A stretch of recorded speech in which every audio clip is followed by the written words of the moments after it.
So, yeah, X Factor, if you guys missed the introduction, we can look at X Factor stats. He's pretty scary, as it turns out. It doesn't let If me you click anymore. It doesn't work click, anymore. click BO5. Okay, I'll do that. Thanks. I swear I used to be able to click on the verses. I swear I used to be able to. Look, we're Yeah. learning things. So, if you missed it, XFAC is incredibly strong. If you look on the right over here, you can see that he's played in every single BPL, which is pretty amazing. And basically, from season 4 onward, he has placed in the top 3 every single time, and he actually won season 5, which I don't think I need to tell you puts him in a favored category for actually winning this entire thing, along the likes of Blow Deer and Autopilot. He also, this bottom axis down here is duration in minutes, and this over here on the vertical axis is win rate. And if you look, it's just 80%. We've seen a lot of players who have sort of a descending line or maybe an ascending line a little bit. X Factor is just 86% just almost all the time, which is honestly terrifying. A little unreal. Yeah, it's a little unreal. I think a lot of that boils down to just 106 FFA OS and then the 65 dual OS. He's really hankered and locked down his early game builds, and then just with all the FFA experience and all the competitive 5v5 experience, he is super strong as the game goes late. So I would say he's definitely favored to win this, but if we take a look at Wraxell, we can see what's going on there. So Wraxell, I think probably more than any other player in the round of 8 is just incredibly scary early on. A lot of his early games just super high APM, incredibly aggressive. And so I think that if he wants to try to take this, he's definitely going to have to leverage a lot of that early game strength. Another thing is that he is one of those APM players who's just played a ton of 1v1 games in season 2, just an insane amount. So I think that's awesome. Yeah, But I agree. we'll see. I'm looking forward to see what maps they pick here. As you know, both players I think are very strong in the early game, but I definitely think X Factor is more of a solid and consistent player towards the mid to late game. I think like he's very strong in that, but they're actually already jumping into their bans and picks. Let's go. Although I'm is X Factor spinning a wheel to pick their games? Hold on, are they? It looks like it. It looks like they are. That's kind of funny. So X Factor linked a website here to spin a wheel to pick what map they play. It looks like, which is kind of hilarious. So Horus was the first ban, with Wraxell followed up with a ban of Arcs and Cats. Well, RNG, decided that. But, okay, so X Factor picked Comet Catcher, and then Wraxell followed up with a ban on Canis. No, a pick on Canis, sorry. So Comet Catcher into Canis.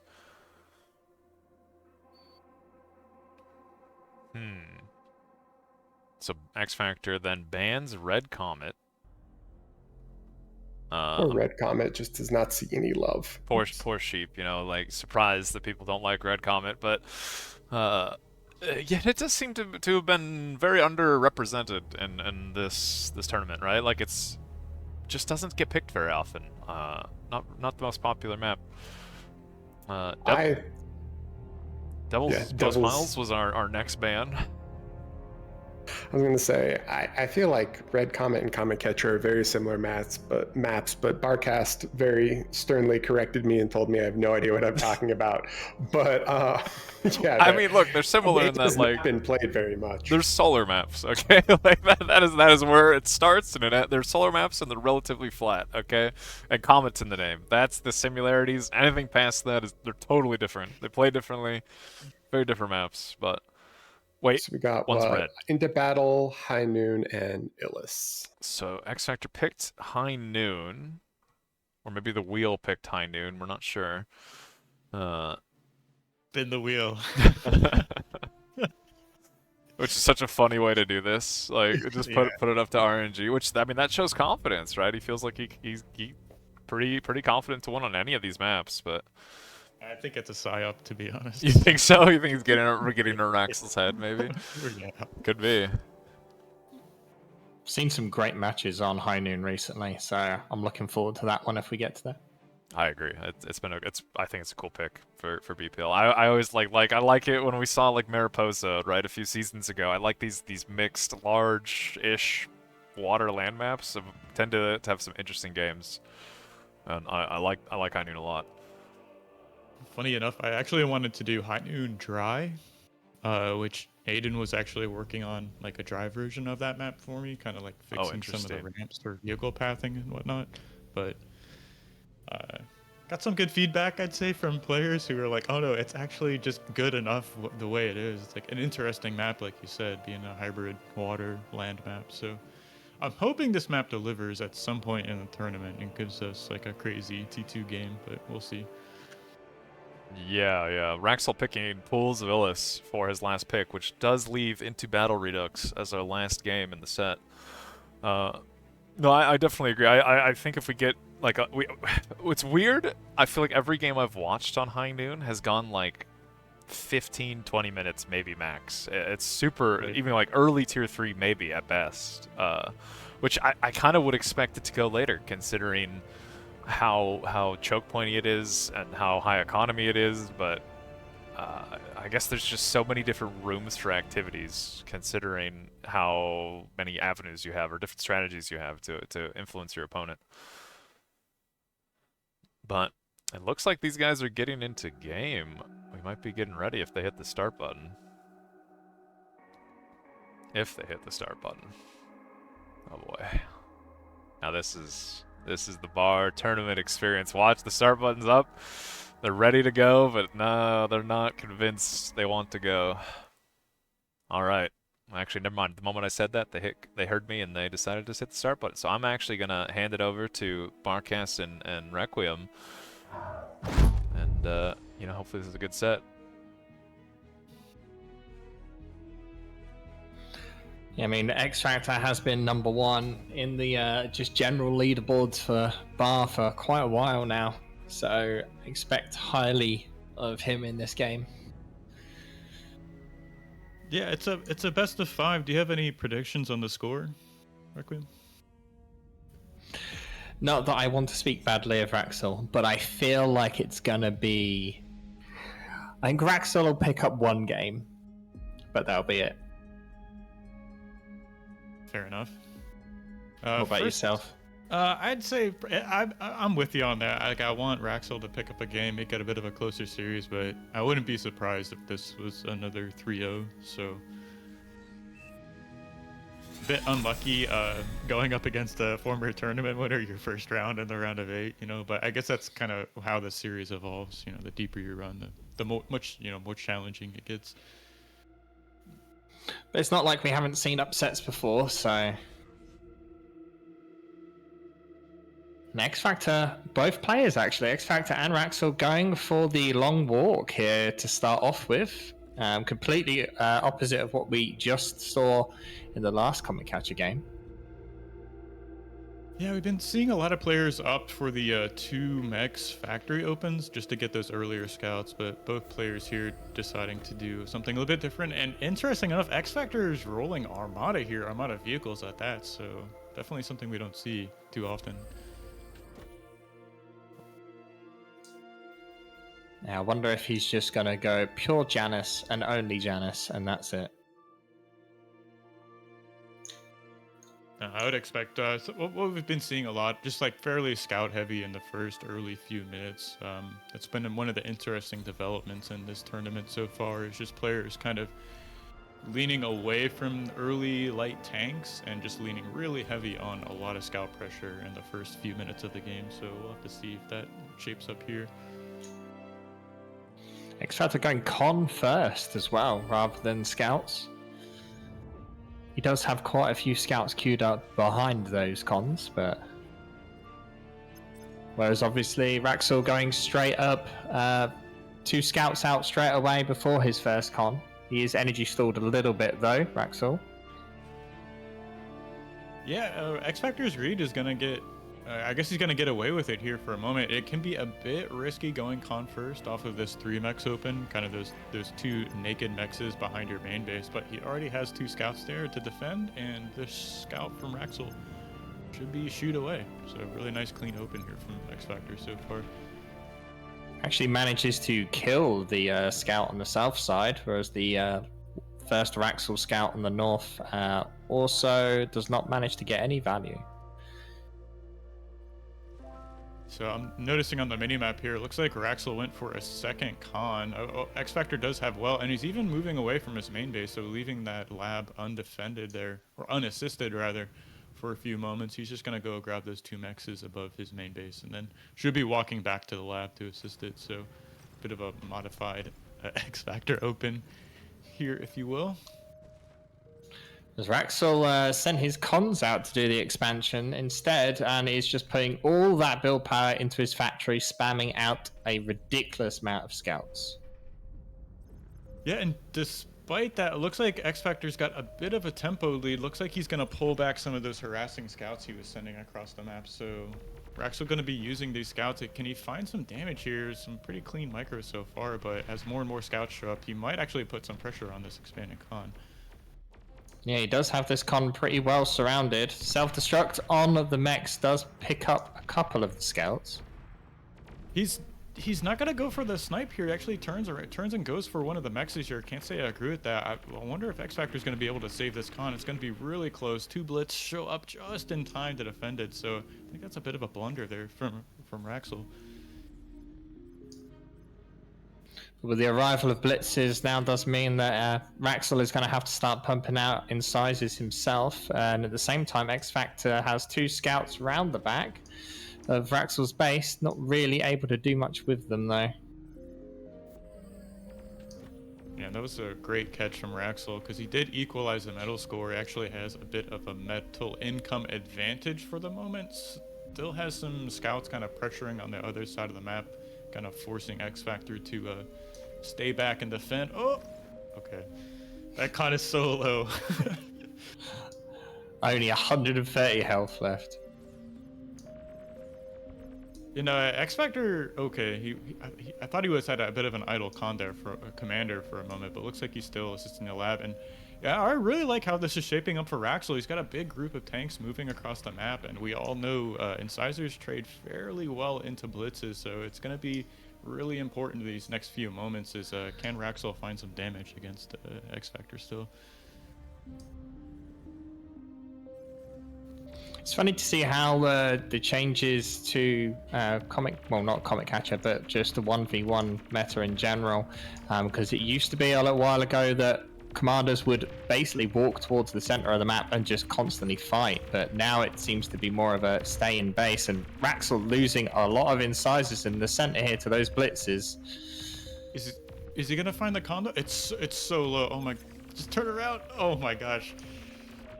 Okay, a bit of a blunder here. That con can show up right on the front line, immediately start reclaiming those wreck fields from those incisors. But you know, I'm still looking at the mini map. There's tons and tons more tanks streaming across the map, so Wraxell's definitely in the driver's seat right now.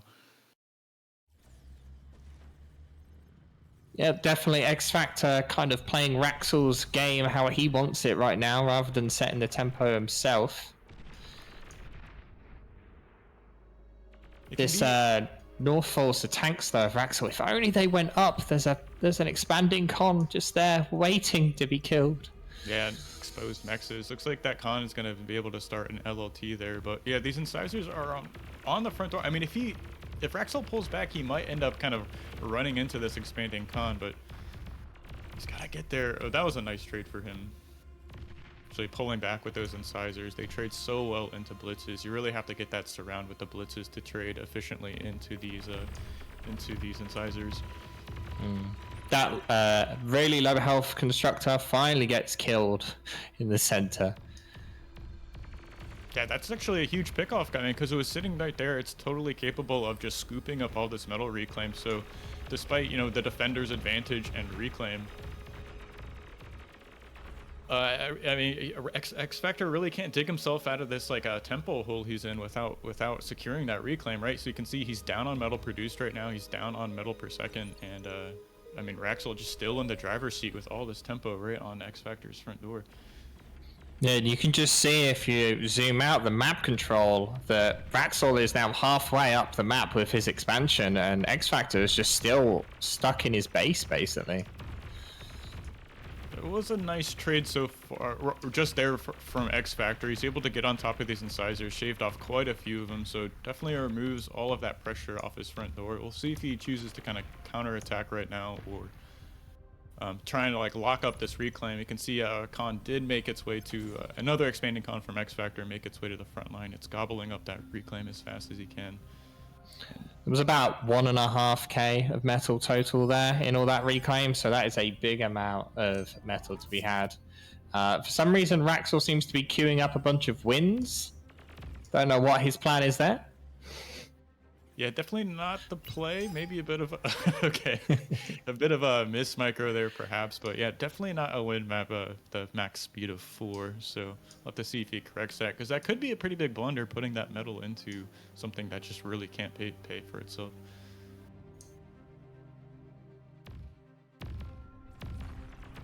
Blitzes are going to catch these incisors here right up against the cliff wall. They do start pulling back, but it looks like 4 of those incisors are going to go down straight away. So really nice catch there.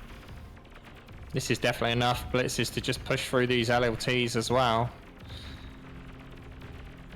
LLT in the back might anchor this a bit, but it is going to go down. Most of the blitzes do get kind of cleared out, and it does leave some reclaim on Wraxell's side of the map. Is this incisor going to get away?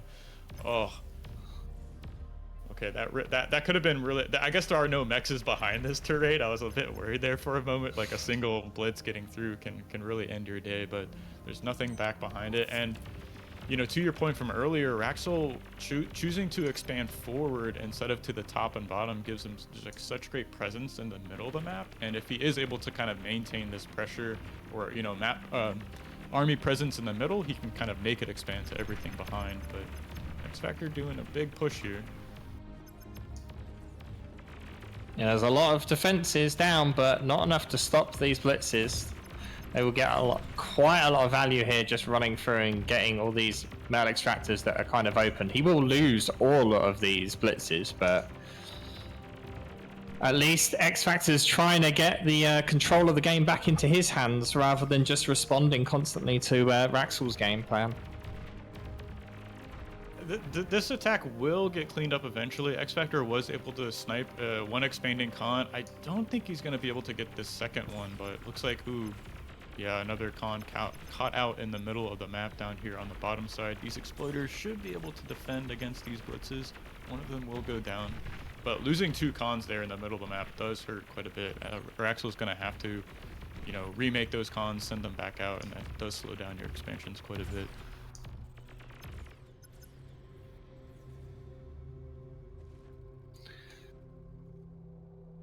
Funnily enough, the metal difference between the 2 players is now down to 0, even though that early lead that Wraxell had. Both players basically at the exact same point. Oh, a single blitz has managed to make its way around the back of Wraxell, but looks like it get picked up. Meanwhile, the incisors actually get through the defenses along the bottom of xFactor's, and we'll be able to pick up probably about 3 metal extractors before they get cleaned up. This is a huge huge catch here from Wraxell, sniping off these mexes. He even has some extra pressure in mid, but I do see some medium tanks finally coming out of the lab from xFactor, so those should get shut down. Okay, he's gonna run into a couple of LLTs, shaves off some mechs and a radar here, but he's gonna be getting surrounded if he doesn't react in time and kind of move these incisors out of harm's way. They're just sitting underneath of the LLT. At the same time, Wraxell sending a decent force of 9 incisors along the top, clearing out a lot of metal extractors, and there's only a single LLT just going up now. Janices are being sent up there, but it's going to take a little while for them to get up there. This is a great catch here, man.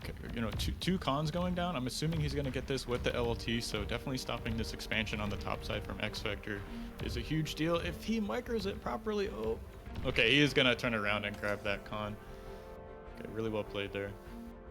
And Wraxell has moved into medium tanks himself, so going to be seeing the classic Tonk versus Tonk here on CCR, everyone's favorite matchup. xFactor losing 2 additional cons there, 1 in the center, 1 at the bottom, trying to get that reclaim, but there is still 1 left, just slowly going around, eating up all the metal. This is looking really good for Wraxell. I mean, he is able to, you know, resend out those cons that were killed earlier. There is a bit of reclaim on his side of the map to pick up. And with all this tempo he has on xFactor's side of the board, it can be really difficult to kind of send out your own cons to pick up all this metal that's in front of xFactor's base. I'm sure if he had just a moment to breathe, he would, you know, send, you know, 4 cons out each way to kind of pick up this metal and continue to try and expand, but you know, Wraxell's just not really giving it to him. He's got a lot of great pressure, just sharking around with these medium tanks, shaving off Nexus, shaving off LLTs. xFactor actually has 2 vehicle factories right now, trying to use all that metal that he was reclaiming, but he is behind on army value now, and it's only going more and more against him.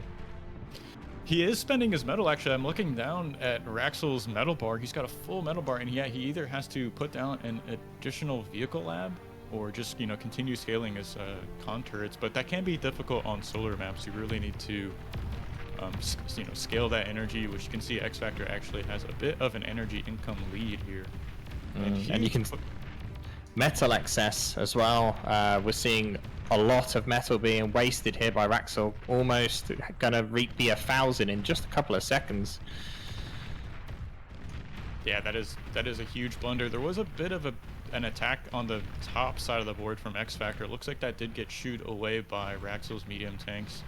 You see the Canis on this front line here. Lots of Canis actually I'm seeing, but Wraxell making it through on the bottom. xFactor not able to pay attention, and they're going to be able to pick up a bunch of more metal extractors, maybe even a con at the same time, applying a bit of pressure to the north as well. Really splitting xFactor's attention across the map. And, you know, I guess this will eventually be surrounded and cleaned up, but this is not where you want to have your army at this point in the game. You want it out on the middle of the board, kind of, you know, returning the favor to your opponent, but this is just giving Wraxell time to breathe, time to, you know, send out expanding cons, get that economy set up. I do see his metal bar starting to go down, so it looks like he's been able to kind of macro up a little bit. Looks like he placed air lab down. Okay, that's interesting. Yeah, shurikens already on the way out. Yeah, and if we just like, oh, go ahead. I was going to say, kind of surprised we're not seeing a bombing run. With how grouped up all of these solars are, there would be a tremendous knife in xFactor's side if he loses all of that metal in solars. Yeah, that's a good point. A lot of players tend to stack up their solars a little more egregiously than wins, I'd say. So, and it just takes a couple of bombers to take out those solars, but huge push here in middle. Looks like the Canis are gonna shoo away this medium tank army, and I'm a bit worried for xFactor here. If these Shuris show up at the right time, Wraxell could get a really strong trade. Looks like he's gonna reveal them now. Whistler's being rushed out by xFactor. How much value will he be able to get from the shurikens before they get dealt with? Not really making the most of this though. Yeah, you really need to set them on like repeat target, so they'll just keep running around and stunning units. Looks like more Shuris are gonna show up. Okay, now this is starting to look like it's swinging Wraxell's way, but you know, medium tanks have a lot of HP, so it's gonna buy him a bit of time here to get some whistlers to the front here. But this is just so much about 4.5k metal here already on this field. Both players need to get some cons up to this battle. Looks like Wraxell's already on top of it. He's got an air con scooping up that metal. xFactor's got 4 cons already there, eating them. Eating all the reclaim though, even though he doesn't control the field yet. Yeah, it looks like Wraxell's gonna pull back just a bit to kind of consolidate his army. I would like to. He needs to get cons up to this. I mean, an air con isn't going to be able to secure this with whistlers on the front now. And you know, if this if this reclaim field goes to xFactor, that's totally going to kind of swing the game into his favor. We'll have to see if Wraxell is able to contest this for long enough to deny that reclaim. xFactor's calm now, though, on the front line, throwing D-guns left and right. Okay, xFactor has secured this reclaim. He's got 5 cons sitting on top of it. I can see 3 medium tanks are going to be able to kind of swing out from Wraxell and you know, threaten this bottom right-hand corner again. But Wraxell really needs to contest this reclaim field. You can't let your opponent take, you know, 6k metal for free. I think there was 8k in total there at first before the reclaim actually started. It's a lot of metal. Here we hear the bombers coming out from Wraxell, though. Yeah, he's gonna have to be careful kind of to not run this across those whistlers. You can't really beeline to the main base, but if he does get a good bombing run off, that could definitely swing the game in his favor. He's got so much pressure right now on xFactor's side of the board. I mean, reclaim fields be damned, you can just run tanks around and take out all the mexes. Yeah, xFactor actually having to build a metal storage. That's just how much metal he has. Although there are enough tanks here that could potentially kill xFactor's Comet if he's not too careful. Yeah, and that reclaim field just disappeared underneath of those cons, so xFactor was able to bank all of that metal. Did equalize the metal produced tab a little bit, but I mean, if you can't spend it, if you're that far behind on tempo, there's really nothing you can do. More cons going down for xFactor, and if we just look at the mini map, the bombers. Yeah.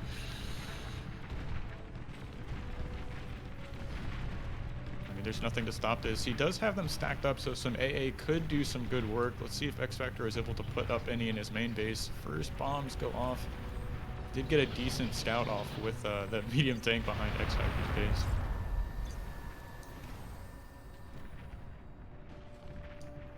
Looks like he's prioritizing the factories here. One already gone, second one does get taken out, which this could be game. Dude, Wraxell is just putting on a clinic right now. He's cleaning up that push from xFactor in the middle map. He's just bombing all the wins, all the labs. There's really no way to get back in this game, I'd say. xFactor desperately trying to produce a lab on his front line, but yeah, Wraxell taking the first game. Okay. Commander self-destructed. I mean, champion not infallible, it seems. Yeah, that was definitely a surprise. I'm wondering if xFactor was memeing just a little bit, picking arm there. I mean, maybe he was trying out something different, but incisors are just so much better than blitz, it seems, right now. You can see, like, you know, as soon as both players were producing those light tanks, Wraxell was just on xFactor's side of the map pretty much the entire game. I mean, he could slip through a couple blitzes. We saw a few kind of smaller attacks, but they were never really like doing the same amount of damage that Wraxell was getting. So really well played there, first game. And now we go into Canis River. As we were looking at the stats to begin with, this Canis River is Wraxell's favorite map. So he definitely has some plans here for what he wants to do. Question is, will xFactor be able to beat Wraxell at his game? That's the question. So to catch you guys up on some of the chatting that's been going on in the bar Discord, or BPL Discord rather, xFactor was saying that this map is pretty much solved, right? So maybe that's attributed to why we saw so few games played on Canis during the round of 16. I think it was just 2 games were played on this map, but you know, it's interesting to see, or it will be interesting to see, you know, Wraxell's approach to this. Is he going to bring something a bit different to the table? Yeah, in qualifiers it was played 19 times, and in group stages it was played once. Once, right? Which is interesting because it is a fairly popular 1v1 map. I mean, we have seen it in the pool quite a few times, so maybe players are just opting to play on maps that can kind of go either way in terms of, like, you know, is it bots, is it vehicles, like, are the strategies going to be different? So it's interesting to see. We already have a difference. Can you talk about these 2 spawning locations, Requiem?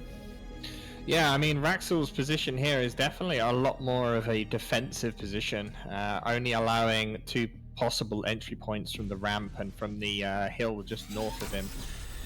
But it does mean that his expansion to metal extractors will be delayed quite substantially.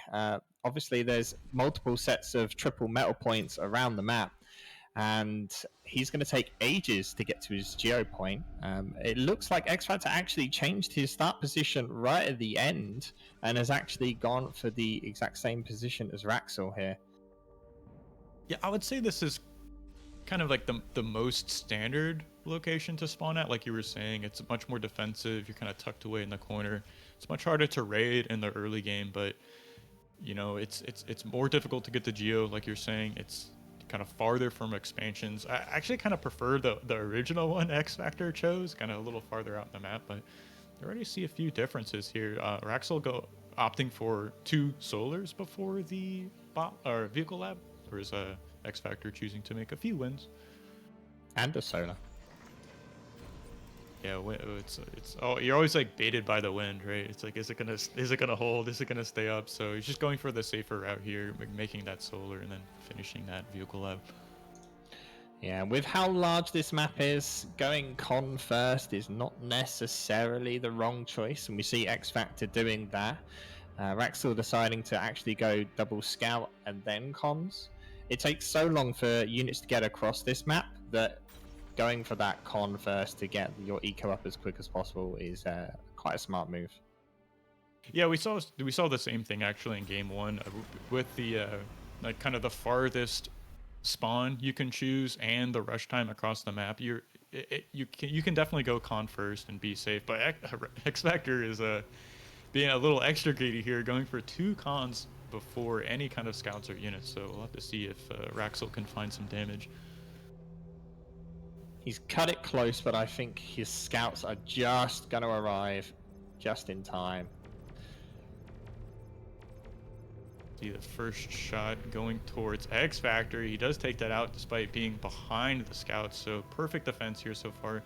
Getting away with this initial greed here. So, but Wraxell does have 2 expanding cons out himself. Still sitting in the main base, looks like assisting his own lab. And go ahead, Berkeley. I was going to say, I was curious as to if xFactor was going to wall off his like canyon approach bit to south of his base, and it does look like that is his plan. So he's not actually going to expand with the con to the 3 mexes in the bit just south of him. He's actually just walling off that part of his base entirely, and then heading back to assist the factory. Yeah, that's a pretty common technique, and it helps so much. I mean, you're pretty much eliminating half of the ways to attack your main base. There's really no good way to clear out walls until you're kind of on medium tanks and just kind of blasting them down. But really, really great defensive style there. We can see a bit of a difference here from both players' approaches while these kind of scout battles are going on. xFactor's moved out of the main base. He's already expanding with his commander, and Wraxell's choosing to kind of stay in the main. He's got 3 expanding cons, and that's going to mean he's able to produce more tanks or more scouts earlier. Wraxell is just kind of playing with fire here, dancing around the commander, looking for damage. A scout of xFactor's does manage to make it into the base of Wraxell, though. First actual damage being dealt here, we might see. It's like he's AFKing just a bit, and you know, that wall did already pay for itself. The LT shoot away all those scouts that were heading towards that little choke point. But, you know, Wraxell has, like, perfect information right now. Look at the spread of scouts. He's got them on the plateau. He's got them on the low ground here. Just knows exactly what xFactor is doing, so let us see. Yeah, Wraxell does have a bit of an open path, though. Just a single LLT defending that northern side with no wall defending it. He may choose to... Well, he's clearly prioritizing getting more metal quicker, and we can see that in the stats by the percentage that Wraxell is ahead. He's 6% total metal ahead so far. I'd imagine that lead will be growing here shortly enough. I mean, he is just naked expanding across the side of the map. You know, with this pressure from the scouts, with the vision it's giving him, he's going to have a lot of time to react to raids that come onto his side of the map. And, you know, he already has his plateau. He's got 3 cons in that little valley below the main base expanding already. I see another con coming out of the main base. So really prioritizing getting this build power out on the board, and you know, it's showing in terms of the metal income. It's definitely in favor of Wraxell right now. xFactor is producing quite a lot in the way of energy. They're actually having to go into converters because of his overproduction of E. Whereas Wraxell is not really scaling his energy up at all, and is starting to run into a little bit of problems here and there with his energy production. Yeah, it can be a bit deceiving because vehicles are, you know, not as energy intensive as bots. You can kind of get away with you know, not scaling quite as hard, and the one advantage of that is, you know, all that extra metal you would be putting into wins, you know, scaling energy like you would with bots just goes into more tanks, so it definitely can kind of be a bit deceiving. Or Axel losing a lot of his pressure. Okay, so this is what xFactor needed. He's cleared up everything on his side of the map. He's got a decent bit of tanks already far forward enough. I wonder if he's going to be choosing to pressure or just continue to play defensive here. xFactor did manage to, well, xFactor lost a constructor though that was assigning in that 2 set. Wraxell losing 3 incisors to kill a con. If he got both of them, that would have been great, but with one still there, xFactor is still going to be able to expand as much as he wants. I think xFactor is kind of missing a window here. I mean, he can't see what we see, but I mean, I see six incisors on the bottom right side of the map that could just sweep into Wraxell's side, but I mean, he's just kind of sitting here camping this bridge, you know, instead of attacking. Definitely could have found some damage to kind of punch back in this game. And you know, looking at the metal per second right now, 47 to 39, way in favor of Wraxell right now. Well, this is kind of the problem with walling off that path. This con is only just starting to get onto the plateau here, and that's where you would have built that radar to give you that vision and go, hey, what's on the other side of the river? xFactor just has no idea what's on the opposite side and knows whether it's safe to push, and he's just kind of playing it safe after losing the last game.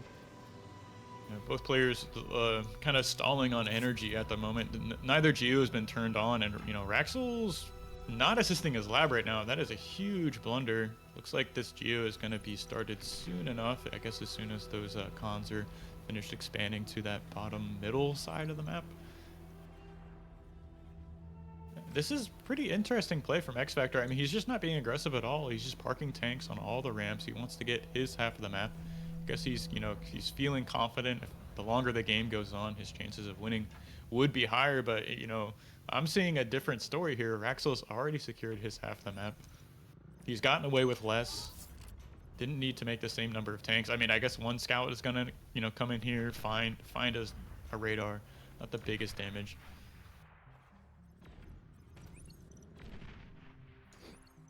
Yeah, a radar is literally all it got. Both players have a pretty large metal bank right now. I mean, neither one has done the best job scaling energy. You got the classic 3 expanding con gang here for xFactor in the middle of the map. Just has this...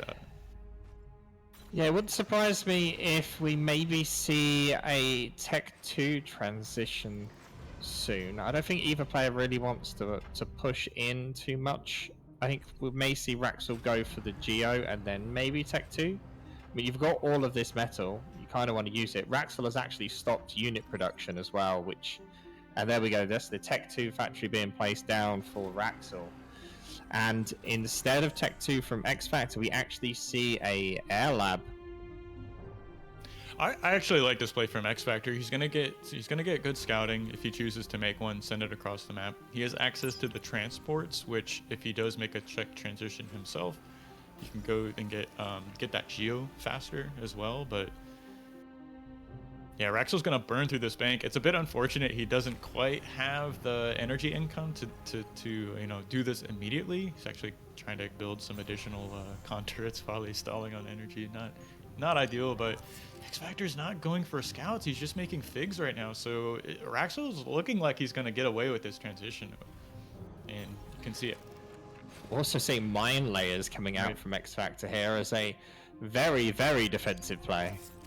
Right, and that's kind of playing into Wraxell's hands. I mean, xFactor is kind of content to sit on his side of the map and play his game, you know, put up mines and walls everywhere. But, you know, Wraxell's one step ahead right now. He's got his half of the map. He's got his transition. I think the only thing we need to really see out of him is maybe fix these energy issues, get up his own air lab to protect himself against kind of any kind of bombing run, and just get that AGU up. You know, once you get into Tech 2, it's so important to get that started.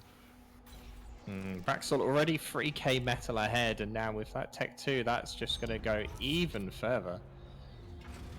Yeah, we'll have to see. How many cons is he actually going to go for? I'm going to say it's going to be 4, but we'll have to see. I mean, he's gotten away with the greed so far in this game. He does have 4 queued. And, you know, before making that transition, Wraxell actually made a few pounders. So if xFactor is able to see these, it might give him even more pause against attacking or, you know, pulling the aggression button. You know, he's just sitting on his side of the map, making mines right now, playing defensive. xFactor has started his own Tech 2 now. Tech 2 vehicles again. After building his solars, advanced solars. And he did for a very brief second start reclaiming his air lab. So it seems like the fighters are just kind of there for protection against Shuris or bombers.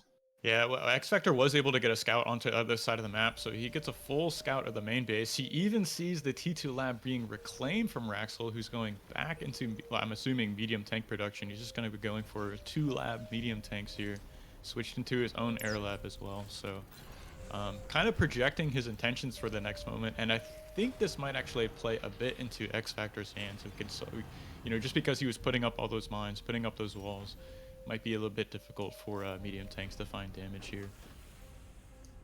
Question is, do you think that xFactor will follow suit, reclaim his Tech 2 just for the eco, or will he go into Tigers? That's a good question. I'm not really sure. I didn't see any kind of like heavy transport made. I know xFactor was kind of favoring, you know, dropping Zars on the front line, so don't see any of that to be happening. And was that 2 cons from xFactor? Did I see that right? 2 T2 cons? Yeah, just 2. Okay. Third one now coming out. I mean that's good, but it's not as good as what Wraxell did. I mean, he's just been playing so greedy this entire game between naked expanding, going 4 T2 cons before any. Actually, he didn't even make T2 units. He just went right back into medium tank production, and you know, I can see a transport out here from Wraxell. Is he going to be able to fly T2 con over to that AGU? I mean, I just can't emphasize how good that is to get that unit up.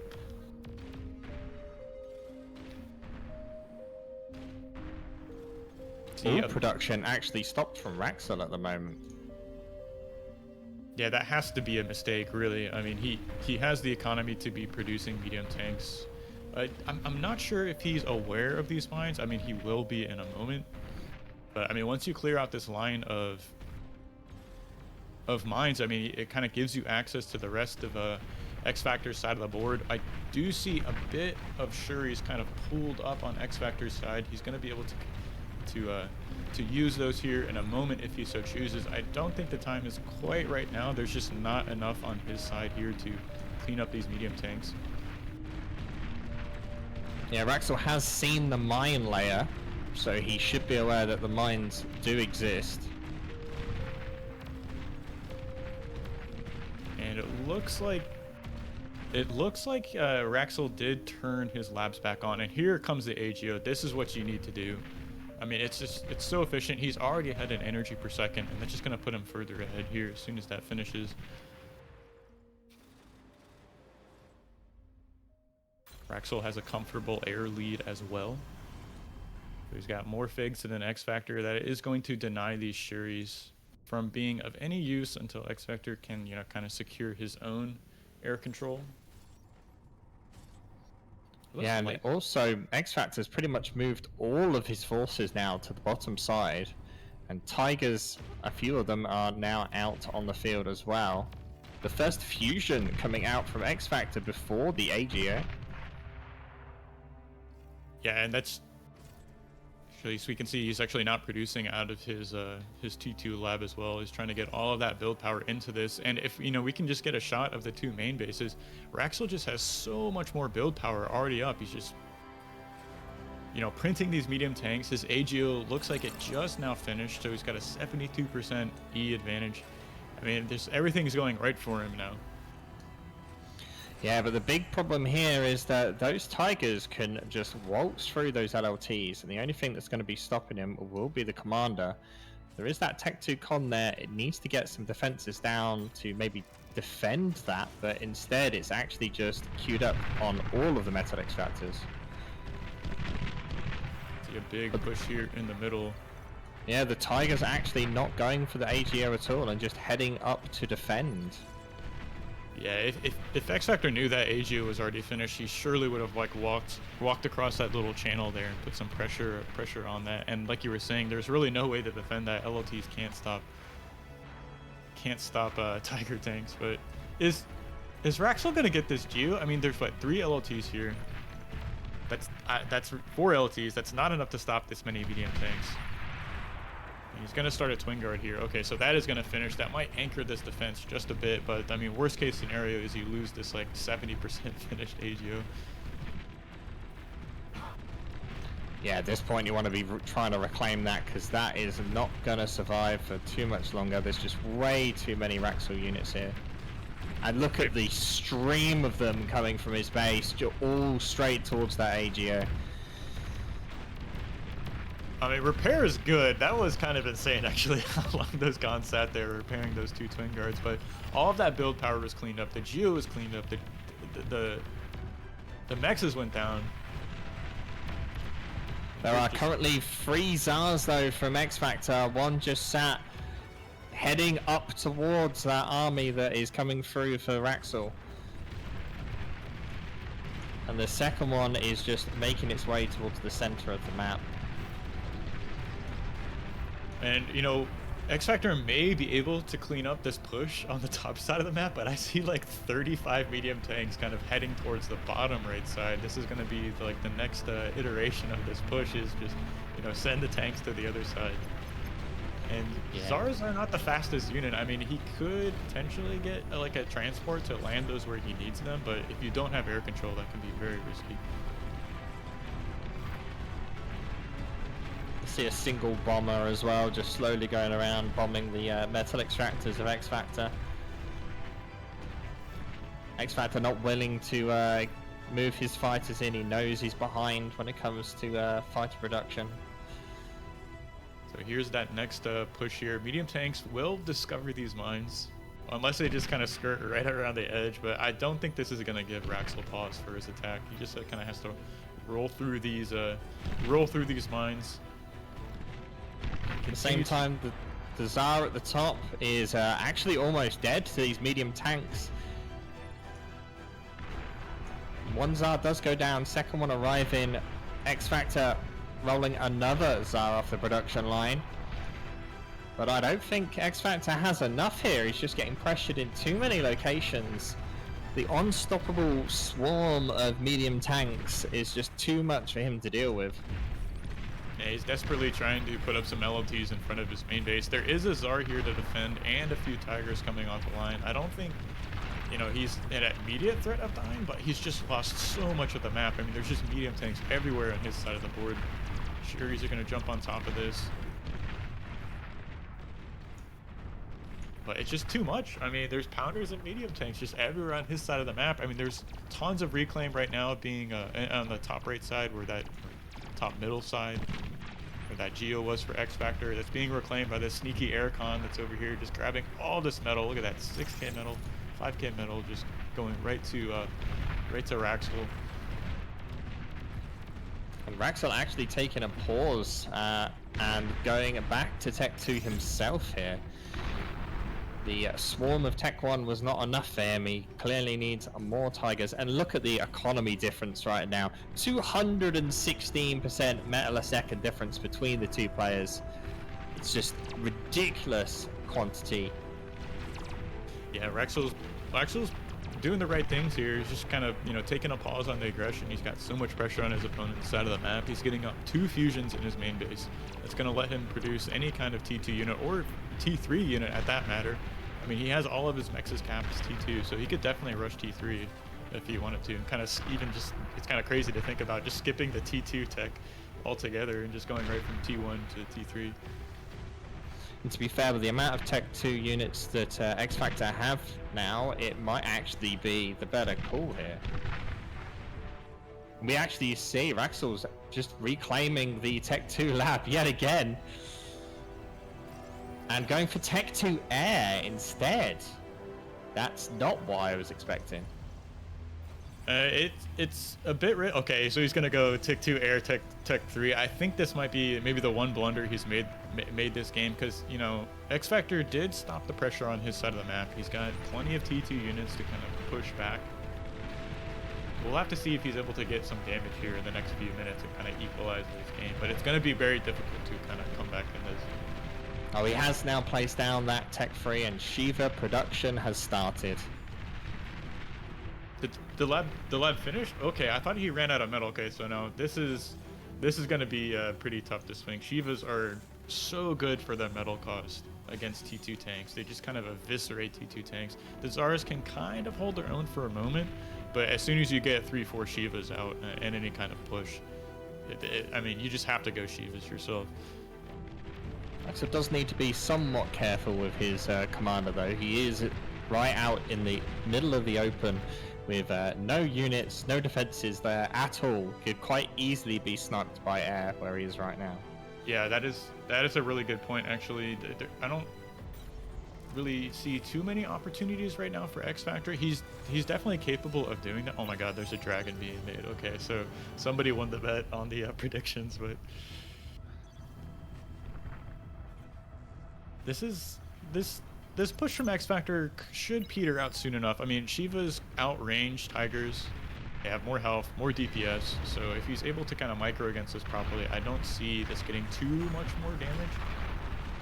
At the same time though, a single Zar and Tiger have pushed through, destroyed a huge amount of Wraxell's build power, taking out about 4 Tech 1 cons and 2 Tech 2 cons, building the defense on that bottom side. Yeah, and xFactor though not continuing that push though. Wraxell was able to kind of fly in and clear out all the air units from xFactor. He actually has, funny enough, a couple of incisors kind of camping this T2 con, trying to retake the top middle side of the board. But I mean, between Shivas and T2 gunships, I don't really think xFactor is going to get too much more harassment on Wraxell's side of the map. And it's just a couple more seconds here I think xFactor has left in the game. The dragon is already out headed, beelining across the map. They are somewhat vulnerable to air, but I mean, Wraxell already has T2 figs out, and as soon as Darth Revan sees this dragon, I'd imagine he might actually kind of be tapping out. xFactor is pushing everything though towards the south, towards this AGO. There's a lot of units heading south to this open flank. There is nothing to stop the gunships though, so that shouldn't last very long. And these Shivas are just gonna make mincemeat of anything. Yeah, T2 flak trucks do handle dragons well enough, but he's not targeting it. He's just going after the figs right now. Okay, finally they start targeting it. Looks like Wraxell is going to go for this fusion here. I don't think he's gonna get it between the repairs. Close but no cigar. That's like a 3,000 metal investment, and if we look at the bottom middle side, that AGO did go down for Wraxell. This push from the Zar did find some counter damage. I guess the gunships now are kind of sweeping in to kind of clean this up, but that is a bit of damage. Yeah, and Wraxell not really doing much with the Shivas either. He's just kind of leaving them up there in a line and just not really doing much.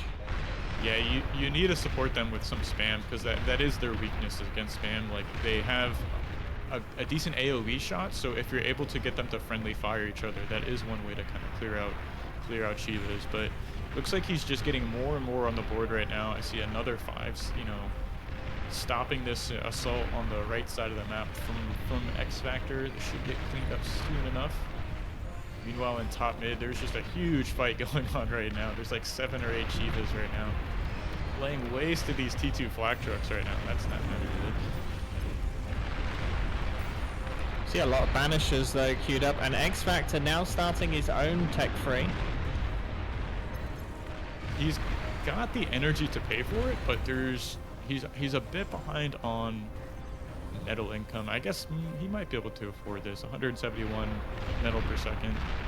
It's quite a big score, but yeah, okay, XFactor is going to tap out. I was going to say it can be hard to kind of match the number of Shivas, right? If you're just that behind on E3 production, it can be hard to field an army that can deal with it. But Wraxell going up 2-0. Who predicted this? I mean, we were both dogging on him saying xFactor 3-1, but I mean, being on match point, going into game number 3, must feel really strong for Wraxell. Yeah, what's the next match is high noon as well, so that's gonna be a fun one to watch. I'm expecting to maybe see a couple of proxy labs from a couple of the players. Seen it work quite effective. Trying to make your opponent fight on multiple fronts. I don't know if we'll see much in the way of ships though from either of these players. What do you think?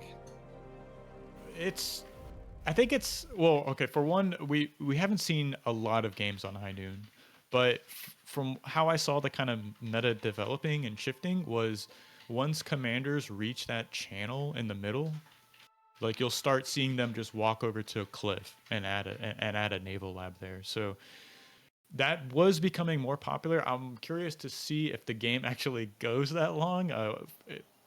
It's been strange. Like, I think this is one of the bigger maps in the pool, and the games have just been ending like, 10, 15, 20 minutes. I haven't seen many long ones, but I'm really hoping for a game that does go long. We'll see like, T2 Navy, something like that, missile ships and battleships, and those two pawns on the left and right side of the map. But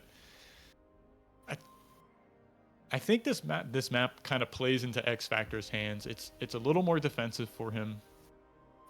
It's a big macro map, right? So if there was a map that xFactor could, stabilize on, get the series back in his favor, this is the one to do it on. Yeah, at the same time though, Wraxell is in a pretty good position to go, for example, here, build up this defense, and then potentially even walk his comm round here. And if you build something amphibious there or up here, it's really hard for xFactor to kind of deal with. And you're applying pressure then on multiple fronts, makes it really difficult to defend.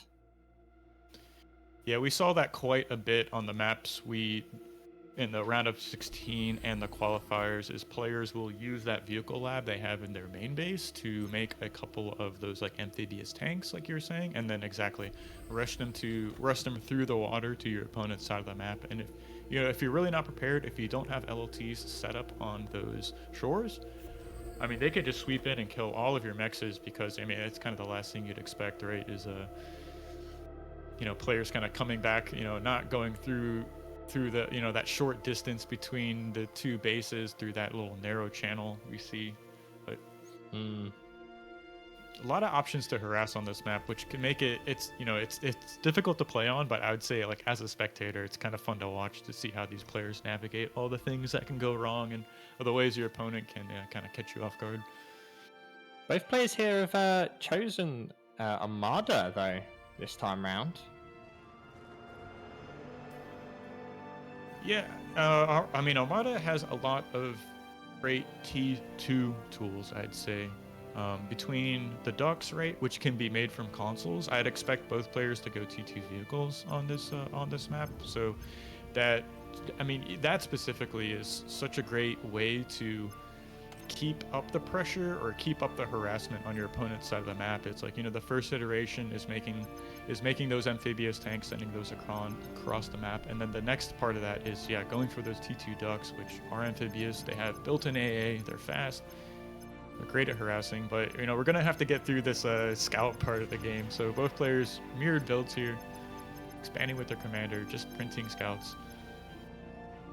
The difficult part is, as well, as those rovers are in the water, they're not going to be able to shoot, so he doesn't want to get them too close, but he also wants to be able to do something with them. At the same time, they like can't be shot though, so it's an interesting mechanic we've seen. xFactor getting the better end of that trade, actually clears out all those rovers from Wraxell, and now he's on his side of the map. He's got 4 scouts to try and find some damage. There is no expanding con out here yet, no mexes to really harass, but yeah, it looks like Wraxell's going to field enough scouts to defend this.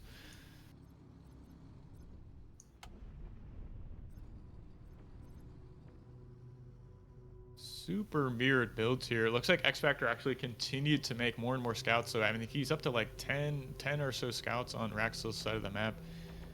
Looking for damage here, trying to find, so, you know, an expanding con, some mexes, maybe even get on top of these solars. But Wraxell being greedy, going for 3 cons here, and these scouts do manage to make their way into the base. Looks like xFactor is going to turn off one of these solars for a moment. I don't think he's going to find too much damage, but he does go into the water. This is so annoying because there's really no way to deal damage to the scouts, actually. Okay, good job cleaning up that. Loses a single mech there from... Not the end of the world. Wraxell trying to make a... trying to fix his E issues at the moment, making that forward solar with your commander. Kind of not completely ideal, but... Does let a whole bunch more scouts through, though. Yeah, and Wraxell's heading across to the other side of the map. He's trying to run past this commander and LLT, and yeah, there's just about, like, what is that, 6 or 7 more scouts from xFactor on Wraxell's side of the map. So you have to clear up these scouts if you want to, you know, secure your mexes right on your side. And there's just nothing here. I mean, there's a single blitz. It's just kind of running away from the lab. Okay, now this is actually some great damage here from xFactor. He gets a single solar, depowers 2 of those. Yeah, and Wraxell was already struggling on energy, so that has not helped in the slightest. Surprising we didn't see just a single LLT go down from Wraxell. Lack of radar clearly hurting him quite badly there. Yeah, and he's got a fair amount of blitzes on the map right now, but he's just not using them. I mean, he needs to find some damage with these really expensive, you know, tanks, and xFactor's finding damage with these cheap scouts that he made earlier in the game. I guess he's kind of really abusing that water right now. More scouts showing up in the main, trying to find some damage. Gets another mex. Another solar. Yeah. And back into the water he goes. Okay, now this is great damage. Okay, sneaks through the water, runs right past that LLT that was not powered correctly. xFactor has nothing to defend. I mean, there's like 6 tanks running right towards main base. He's trying to get up. Is that an LLT? I mean, that's not enough to stop 6 blitzes. 2 LLTs though. 2 LLTs, okay, but he doesn't have the energy to shoot.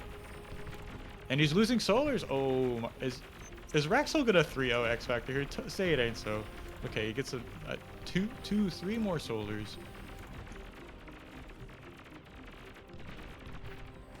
Okay, the 4 cons did a nice citizen's arrest on that last tank. xFactor did kind of stabilize this main base here, but he's just so far behind right now. He's making solars with this commander on the front line. You really want to just be assisting that forward lab you made. Getting out your own kind of like whistlers, maybe pressure your opponent's, you know, defenses there across the channel.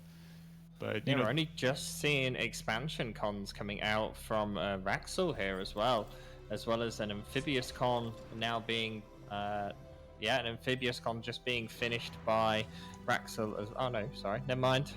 It looked like one was being built, but it was a normal con.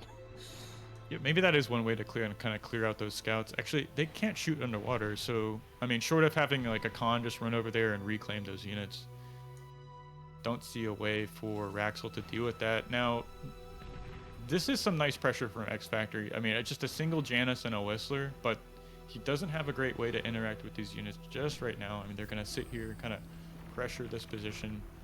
Looks like these blitzes are finally going to be cleared up. And we do see the Gar Pike out from xFactor.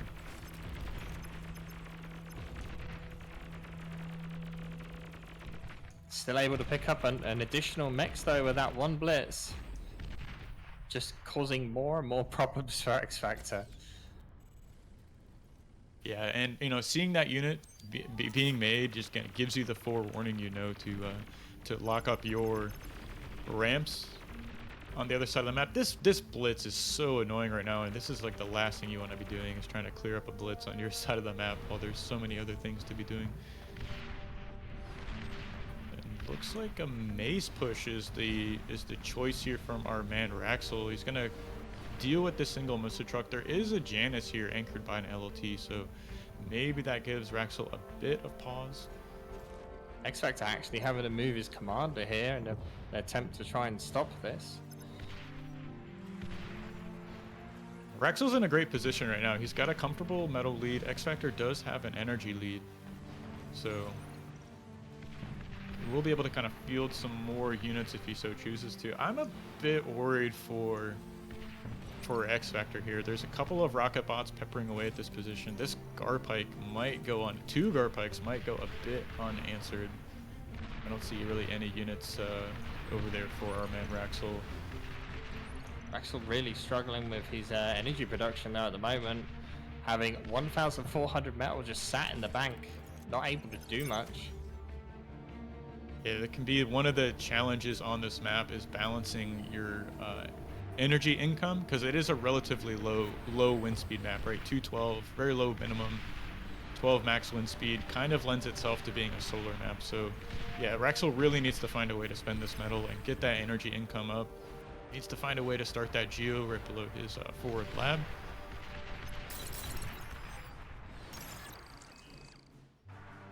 xFactor just totally abusing these rascals and still being annoying. Okay, fine, it clears that one out.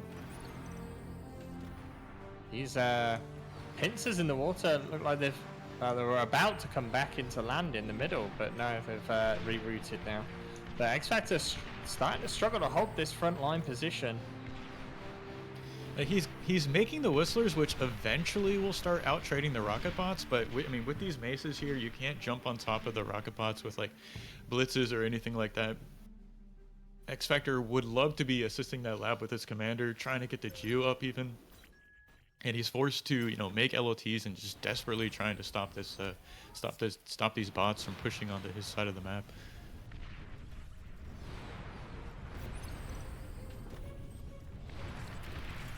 Okay, it looks like Wraxell has a few LLTs prepared on that one shore to defend against these Garpikes. There's another one that has made its way onto the land that is threatening these 2 expanding cons on the bottom side. But I mean, if Wraxell's able to get a single LLT up on the bottom middle side of the board, he should be able to defend against that. But xFactor is the first one with an amphibious constructor though, starting to get the metal that's in the water. Wraxell is being so aggressive right now. He's got his commander on the front line. There is maybe a small opportunity for xFactor to kind of snipe this. I mean, that is one way to get back into the game, is killing your opponent's commander. But yeah, one of those Garpikes does go down immediately. There's another one that's finding those 2 expanding cons. Those are undefended, but the real fight is here in the middle. Whistlers finally starting to gain their numbers they need to pressure against these rocket bots. Wraxell having to fall back here now. There's a Canis in that mix that did not like his commander at all. And Wraxell's commander now down to 50% health. Yeah, he definitely needs to retreat and pull back and maybe get into vehicles himself. Single Garpike did sneak through. It ran past the 2 cons, but it's going to find a bunch of mexes here. Dude, Wraxell is in a lot of trouble actually right now. He's trying to run away from these whistlers, and there's a Canis right there. Oh. Wraxell's com 19% health, 17. I don't think he can get out of here. I mean, he's going to try and cloak and run away, but he's out of energy right now. There's a Canis shot. Just 2% health.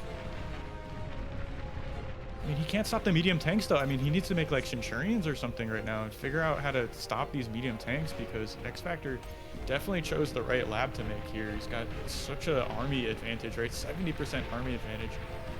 Wraxell also about to lose all of his energy production in the back line, as that one pincer is just going to what used to be Wraxell's base, completely undefended. And Wraxell actually calling the GG. Commander destroyed. Well, that's what xFactor needed to turn this series around. It was looking good for Wraxell there for a moment. He had like a much quicker forward lab position, but I just think he chose the wrong lab. Going bots there, trying to push up that high ground into missile trucks, and such a competent commander. xFactor really pulled it back there, played well after losing so much of his main base, right? So really well played. Just shows that just because your game starts off badly does not mean that you can pull it back. Yeah, definitely. Now on Pools of Illis. This Okay, so this map, I would say, does kind of play into Wraxell's hands. I wouldn't be surprised if he didn't pick Armada bots here. And, you know, uses that APM, uses his aggression to kind of, you know, get xFactor out of this game or find himself in a really strong winning position. But I think it's, you know, it's definitely xFactor's game to lose here. Wraxell still on match point, just needs one more win to take this series down. It's a big surprise. Both of us thinking Wraxell had only win one, and being this far ahead is, never know, might actually see it go into the final map if xFactor can pull a win off in this Pools of Illis. And, you know, an interesting point about that is the final map does kind of favor Wraxell in a sense. It's going to be into Battle Redux, which is a very small map, very low eco map, so it's not really playing to xFactor's strengths, right? Which is, you know, getting into the late game, using that free-for-all knowledge to, you know, kind of out macro your opponent. Both players kind of sitting here in the lobby preparing themselves. I guess xFactor needed a moment or something like that to maybe collect himself. Who knows? Maybe he's spinning a wheel, what strategy to use on this match. Yeah, we've seen quite a few games on Pools of Illis if you want to pop into it, LDM. And I'd say it's one of the few maps that we've seen almost every lab and faction combination. We've seen ARMbot and CoreBot starts. We've seen ARM and CoreBot vehicles. Do you think there's really any favored faction for this barcast? Do you think it's really just up to playstyle? You know, given the current balance, I'd say it's a little bit Cortex favored. Just, you know, considering like you have Shuris, you have Grunts and Incisors, but the terrain does lend itself to, I mean, sorry, if you can get like some sneak attacks against Grunts, something like that, or find a good angle to attack with pawns, maybe, you know, get an overwhelming trade in your favor. It could go towards the Armada player, but yeah, it definitely seems like Cortex has an advantage in these 1v1s in the current balance state. Do you like the corner spawns? I feel like that's where we've seen most people actually spawn. We've seen some weird, hold on, I can draw them for us. Personally, I like the 2-meg spawn on the, it's like the most forward spawn you can get. So, you know, just in front of those 2 circles you drew, there's these 2 mexes you can jump on. And you can actually, yeah, exactly. You can get a forward bot lab there, which is much closer to your opponent. But you also have access to making the titles with your commander, which if wind goes down, you can find yourself in a really good position having the kind of like a tempo advantage over your opponent, despite being down on metal, you know, going for 2 megs open. Yeah, and those titles are then really difficult to raid as well, just due to the drop in elevation in that pool. So it's safe energy. I'm surprised we don't see it more often as well. Yeah, and you know, to that point, we see so many commanders kind of expanding up the right side of the map. You can definitely take a moment to kind of just walk over there, make a few titles, and then continue expanding. So maybe players just aren't aware of it, but you know, on a 616 wind speed map and a 20 title, titles definitely shine in a lot of ways. You know, wind goes down, you don't have that stable energy income. But both players looks like we've loaded into the match. Both players are ready to go and are choosing much more like orthodox standard spawns here. So I think this has been the most like meta popular spawning locations like we see them.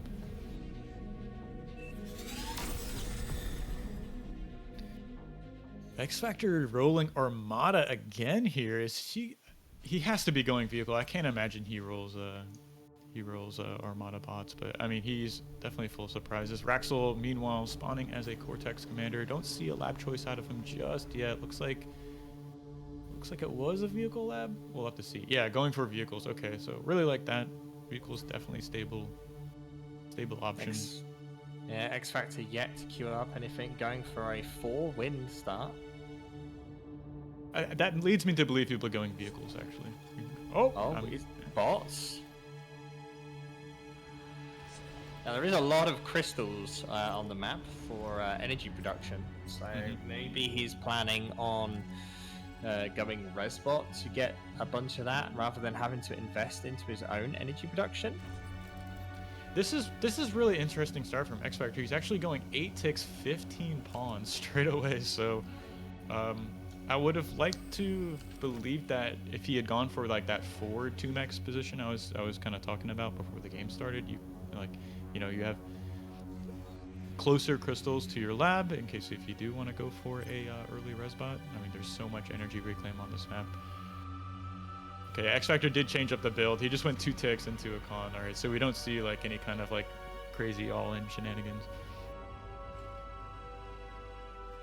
This is the first time, though, that we've seen xFactor go scouts first before his cons. Mm-hmm. Yeah, 2 ticks, 2 cons. He's going to go back into unit production here. Wraxell does have a few scouts heading across the map, so he should be aware of what's coming his way here in a moment.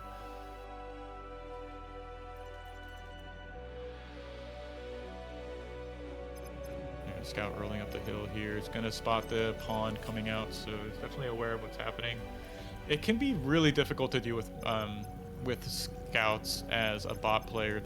I mean, since that recent balance change, it can be really difficult to kind of interact with them with ticks, just like scouts are so much better. And then pawns, of course, have a tough time chasing them. Looks like does catch one out. Both scouts go down, so nice defense there from xFactor. Yeah, at the same time, the ticks start to arrive. And one already picked off. There is one left. Yeah, catches that mix. Yeah, it will get killed very quickly after that. Will not get the con. Yeah, one thing to note is about when you kill a mech while it's building, you actually do lose all of the energy you put into it. So I believe the metal gets returned to you, but of course it's just like wasted build power and wasted energy. Nice micro there from xFactor, taking out 2 of those ticks. Or scouts, rather.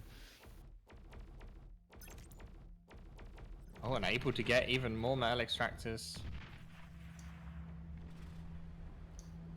Yeah, these ticks finding a lot of damage here. Actually, you really need to be able to defend yourself against this playing vehicles because, of course, they are so much more metal intensive. Losing these early mexes are much more difficult, or I'd say put a bigger hamper on your open. Whereas if you're a bot player and you lose those early mexes, well, you can just make a res bot and kind of pick those back up. But xFactor does have some pawns moving across the map here. He's got, 3, 4, 5 pawns here. Just a single incisor and an LT just about to finish right on time. So Wraxell should be able to defend himself against this. Losing the metal extractor yet again now. And it's quite a bit behind on metal production, 36% behind. But it's not really about the number that he's behind, but just the amount of distance that xFactor's already traveled. xFactor along the bottom already capping the metal extractors by the geo point, and also then now walking past the pond bit where we just saw on the opposite side. Both those cons are basically the same, but xFactor is a little bit ahead on his expansion. Wraxell did sneak a scout in here. It's a bit AFK. That is really unfortunate, actually. He could take out this radar, which is, 70 metal down the drain.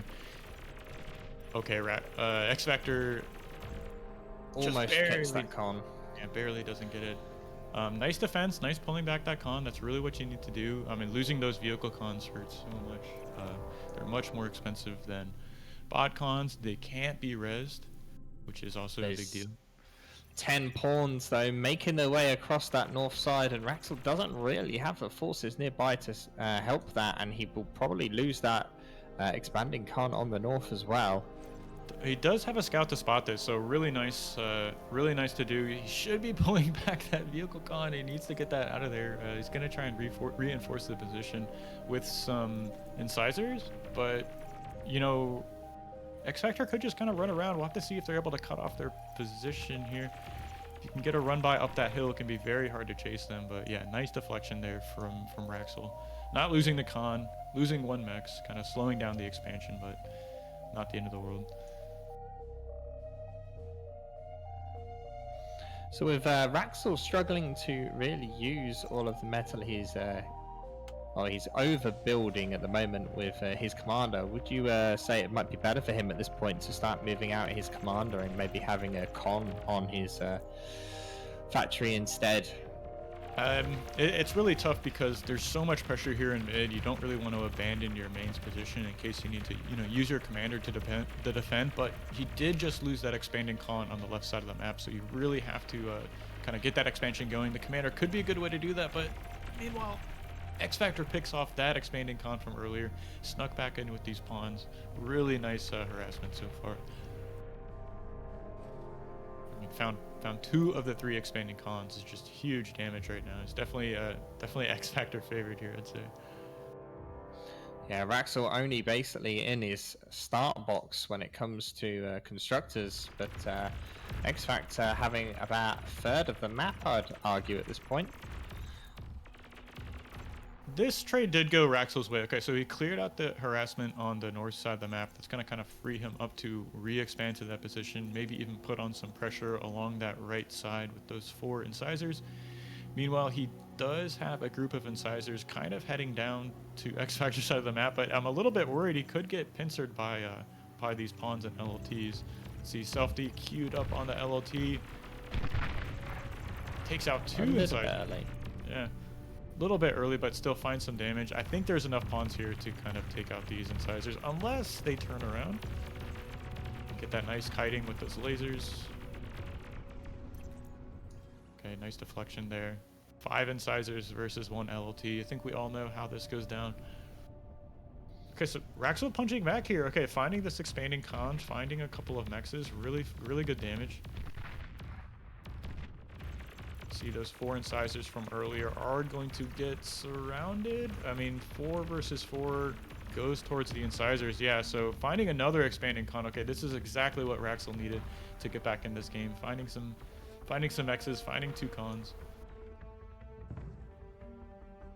Yeah, and actually those north cons about to get some incisors about to get some reinforcements coming in from the side as well, and then there'll be enough to push through, although pawns are making their way very quickly up there. I think those incisors may only be able to pick up a couple of metal extractors actually completely turned around.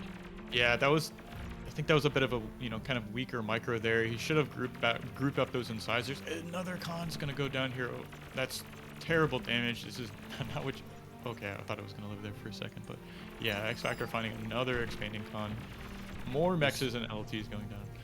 Yeah, this is pretty dangerous for Wraxell now, as these pawns are just free to roam around his base. He's desperately trying to push out some more incisors here. Yeah, this can be the downside playing vehicles against bots, right? When you start falling behind on build power and expanding cons, you already have fewer units just because tanks are so much more expensive. So if you're remaking these expanding cons, you're not remaking the army you need to defend them. So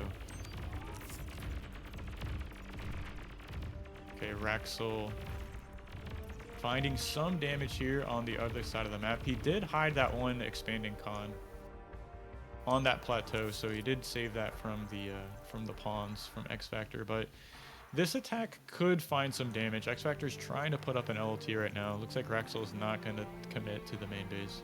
He's going to smartly pull back. You don't want to put all that metal right next to your opponent's lab, or they can res these units. Yeah, those incisors are in a bit of a dangerous position though right now. Kind of need to pull them back. He does have reinforcements on their way. I don't like this attack. He's pushing up a hill into pawns and LLTs. Yeah, rightly so. He's going to pull back. Really nice catch there. See a group of pawns on the left side of the map. Wraxell is going to try and re-expand to that position. He's got some incisors to defend at this time. You can see xFactor though moving his com out, slowly walking up on the far right hand side of the map. There's a bit of reclaim there. The resbot's already resing all of the stuff there, and maybe we'll see him build a proxy lab right on the top to apply pressure along the geo line. You do see that quite a bit. There is a big attack here from Wraxell heading right towards the main base of xFactor. He's got his incisors grouped up. That's what you need to do.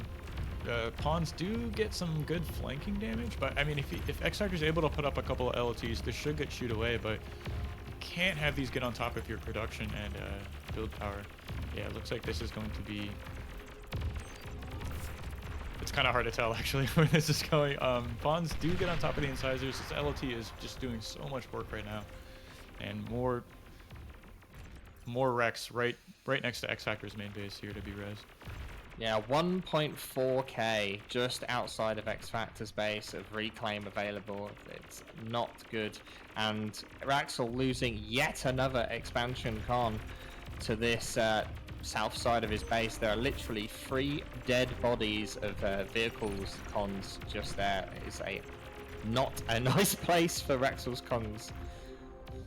Yeah, more mexes going down. Looks like xFactor slipped through some more pawns here, catching off yet another con and LOT. More mexes going down. I guess there is a single LOT to defend this, but got a bit of a fight on the left side here.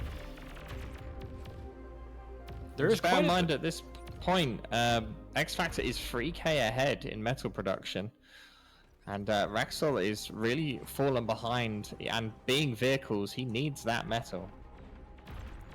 Yeah, absolutely. Bit of a counterattack, kind of being shut down here by a few LLTs. Nice catch there. This should be deflected. I see there's enough incisors here to protect this expanding con, I'd see. So Wraxell really needs to get onto expanding along that left side of the map. Maybe now even he could, maybe move this commander down there, just pick up those 3 dead Conrex, reclaim those. I don't know, there's 43 Raider-based units in the center here for xFactor. I think the army value is just starting to get to the point where it's too much for Wraxell to deal with. Yeah, even going up to 2 bot labs here, you don't really see that too often. But I mean, xFactor's got such an army advantage. He already has the res bots he needs to, take a fight. Oh, that's cute. You don't see that every day. Radar bot, our construction bot reclaiming a radar.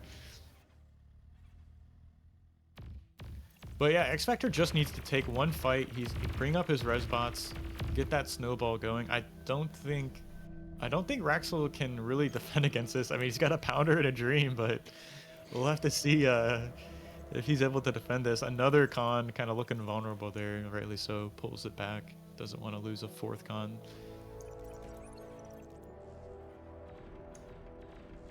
Okay, with these pounders, go ahead. But it's interestingly enough, we're actually seeing some AA bots coming out from xFactor here, clearly expecting shurikens from Wraxell, but no shurikens as of yet. Yeah, you really have to prepare those in advance. You can't get jumped on. Okay, it looks like xFactor moving into just a single air lab here, printing gunships. I wonder if he's going to be going for some kind of commander snipe, or just he wants to jump on top of this this army when he chooses to take a fight in the middle. Interestingly enough, at the exact same time, we see Wraxell building bombers, just literally finishing the air lab at the same time. Yeah, I'd say that's a bit of a blunder. I think if you're in this exact position where you're a bit, down on tempo from your opponent, you really have to go for scouts first and see what's actually coming your way, because the last thing you want is to be going for bombers when your opponent who's ahead of you has already been making gunships and can kind of use those to their advantage if they so choose. See some pounders out here on the front line. It's not going to be enough. I mean, he just jumps on this unit, gets the surround, actually takes down that pounder, and should be cleaning up these incisors here. The fighters with gunship support also making their way in. Bombers completely useless. Yeah, it looks like these gunships just being spread out across the map, going to be trying to find some mexes, and they can even take out LLTs pretty quickly enough, but I mean, this push just going right into the main base of Wraxell. He's going to call GG, and xFactor turning it around, taking it to game number 5. I mean, I did not expect this series to go to game 5, but here we are. Yeah, I don't think either player probably expected to have to play this last map, and yeah, here we are.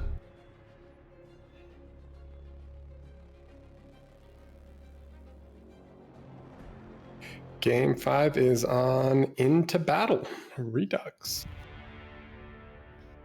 Yeah, what's your thoughts on this map, Barcast?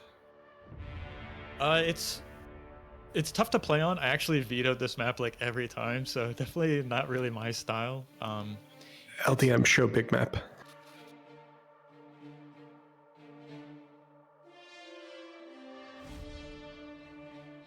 Sorry, keep going, Barcast. Oh yeah, so I mean, it's an interesting map. It's got relatively high wind speed. I've seen both vehicles and bots being played on this map, but just I think what makes this map so interesting is there's really only 3 ways to get onto your opponent's side of the map, and there's quite a bit of there's quite a large distance between those points. So, you know, radars are going to be really important. How players choose and where to attack, you know, like decisions you make, you know, 30 seconds, a minute beforehand is like where the attack is being sent can kind of, you know, either play to your advantage or disadvantage if that attack ends up playing out well, or maybe gets shut down, and then you're just kind of leaving yourself open onto one of those other 2 lanes. So I'd say despite being a small map, it's a bit more technical than maybe some of the other ones we'd see, like a red Comet or something. It's a little bit more straightforward, just, you know, kind of get units into the middle of the board and try and take those mexes. But this one, I've seen some interesting games on it, even seen like air lab switches and commander snipes and stuff like that. So it should be an exciting final to the series here. I've only seen people spawn where I drew the boxes. Are there any other kind of custom spawns that you've seen people do? No, it's pretty much just those. I think the biggest difference we may see between the opens is just whether or not players choose to go for like either like a Nomex spawn, Nomex lab, or to like a 3-mex lab, right? I'm seeing like players take the 2 mexes, put that in LT, and then either walk forward or backwards to get a 3rd mex down before they start their lab. So awesome. Well, we're just waiting for the players to get ready. They're taking a breather now that it's equalized into 2-2, which is pretty hype. I mean, like I was saying earlier, Game 5 on Into Battle, I would say lends itself maybe a little bit more towards Wraxell taking down the series, but I mean, xFactor is no slouch, really, so it's going to be, you know, either player's game to lose at this point. Yeah, it is quite a chokeholdy map, and the high ground in the center is important. So you'd think we'd predominantly see bots, but it's hard to say. The edge of this map is so flat that a good raid for either side could leave you a bit just out in the open, really. Yeah, it's funny because it feels in a lot of ways like I'm a little worried for Wraxell. So much of Wraxell's strength is about like harass, and you know, like the 3 blue sections that I just highlighted there, they're all super choky. So xFact has a lot of that like 8v8 lane experience that's super narrow. So I'm curious if he can kind of leverage that. But I'm more than anything just excited that we get to a Game 5, and I think players are about to load in. So I will stop talking and let you guys take it away, gentlemen. Thanks, Fullshock. So here we are, Game 5. I mean, I know I asked you your predictions earlier, Requiem, but given how the series went down, who do you think's gonna take this one?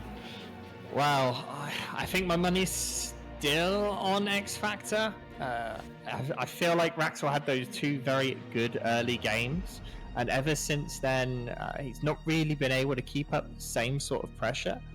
And I feel like that's probably going to happen again. Wraxell's just not going to be able to keep up that early aggression. This map does not really lend very well, I would say, to early aggression. But all you need to do is shove something in that chokehold in the middle, and that's going to slow down everything, really. So yeah, my money's still on xFactor.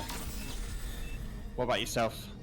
My heart says Wraxell, but I think my head says xFactor, just because I mean he is the more experienced player. I'd say he's like, you know, on paper the better player, right? So, just hoping we get a surprise. That would be crazy to see Wraxell eliminate xFactor here in the round of 8. But I am looking forward to some of the later sets, right? With xFactor, yeah. When we see Wraxell queuing up a bot lab. Both players playing Cortex at the moment. xFactor yet to queue up, but I'm going to predict bots as well. Yep, there we go. it makes no sense really to not go bots on this map with the hills.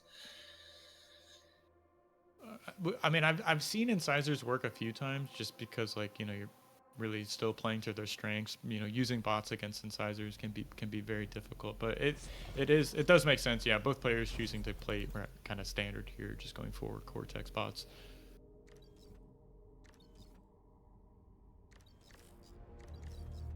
So the metal points on this map are going to be relatively difficult to raid once the lines gets drawn.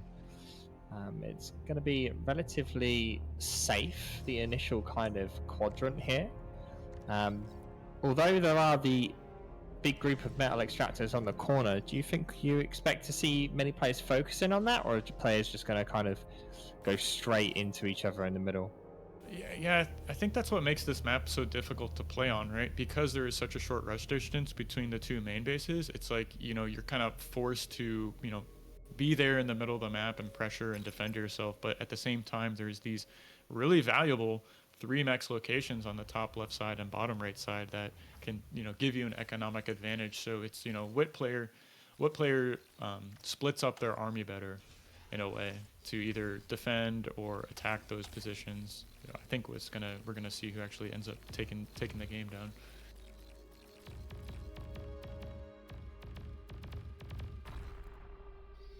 And the first kill goes to xFactor, getting a single scouting grunt. Wraxell... Energy stalling massively. That now though, with energy down to 5, Wraxell didn't actually finish that solar and has gone straight back into winds now that wind's coming back up. Yeah, a bit of wasted build power there. I mean, he almost finished that solar, so the metal will be returned to him, but, you know, wasting that build power, even going back and, okay, reclaims it. All right, that makes sense, but definitely a bit of indecision, perhaps. Now, he did make 3 cons before, he does have 3 cons, rather, expanding right now. He's got a leg up on xFactor in terms of production now. It's up to him to kind of, you know, defend himself properly in this position. I see groups of grunts going along the left and the right side of the map from xFactor, so Wraxell is definitely going to have to position his units correctly to defend this kind of greedier open. Yeah, and already losing both of the side grunts that Wraxell had, the north and the, well, top and the right hand side. Now desperately having to move his forces to defend those expanding cons, but that has left a huge hole in the center of the map that xFactor is just barreling down a whole 8 grunts straight down the center. Right, I mean, he pulled Wraxell out of position here and, like, left this door open, so to speak, so he's gonna have to, Wraxell rather, is gonna have to field enough grunts to defend his wind turbines even. And he's doing a good job deflecting those attacks on the flanking side. And all right, xFactor pulled back just a bit, and that gave Wraxell just enough time to get some units in position. I see he's got, you know, 3 guns on the left side, 3 guns on the right side. He's going to be able to defend himself and deflects that attack. So, you know, really well done there. See, I see the advantages towards Wraxell. He's got more metal produced, higher metal income. Yeah, he's expanding more as well. xFactor does have 3 cons now expanding. So even though he did have that early 3 expanding cons, Wraxell, he has kind of had to slow down due to that aggression. And they have very similar stages of expansion now. I'd say that Wraxell is only just slightly ahead. Yeah, some minor differences. I see xFactor actually made an LLT on that one plateau to kind of defend that mix, whereas Wraxell is just kind of choosing to naked expand. I am a bit worried. This can be the funny part of this game. We can see, you know, the flanking grunts have returned. Now there's 5 instead of 2, right? And it looks like a bit of mismark right here from Wraxell. He doesn't quite have enough units to defend that left side flank. Also loses quite a few grunts in the center. Wraxell almost losing his entire army in the center.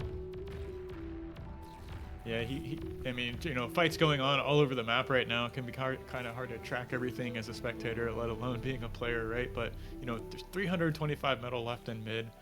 xFactor did clean up that attack from push from Wraxell in the middle. And it's going to be about getting resbots on top of these reclaim fields now. Yeah, xFactor already with resbots out resing the stuff just on the inside of his kind of side of the map. Whoever controls that resbots area in the center is going to be the biggest thing here. But Wraxell can't really afford to contest that right now, as xFactor's pushing very, very strongly. Yeah, xFactor did kind of regain control of the metal income, so he's just like 1 max up right now. He even has an expanding con heading to the top left side, so she'll be able to secure that position over Wraxell trying to get bottom right. And there's just a huge push actually here from xFactor on Wraxell's side of the map. I mean, if this goes his way, you're leaving a lot of reclaim on your opponent's side of the map, but I think he's just going to get here in time to deny this LLT. He's going to find this expanding con. And that's exactly what xFactor need to, get a further advantage of this game. Yeah, I think Wraxell may be just a bit too far behind now. Army value is only 21% difference, but there is just way too many blue grunts all across the map here, and Wraxell is really, really struggling. Yeah, you see fights going on everywhere. Cons going down on the left, on the right. Looks like xFactor's managed to take out those 2 mexes in mid. He still has control of that reclaim field from earlier, so those resbots should even further compound this metal advantage. Commander And xFactor takes it self-destructed. down. Quick series there. Well, very well played, both players. The fact that Wraxell managed to win the first 2 games is a big surprise, but xFactor is number 1 on the leaderboard for a reason. I'm actually really impressed by how Wraxell navigated that series. I mean, like we said, like both of us weren't expecting him to take 2 games off of xFactor. So he was on match point against one of the best players in the game. So really well played, and I think this is just him continuing to improve and get better. So I would expect him to make a deeper run next season.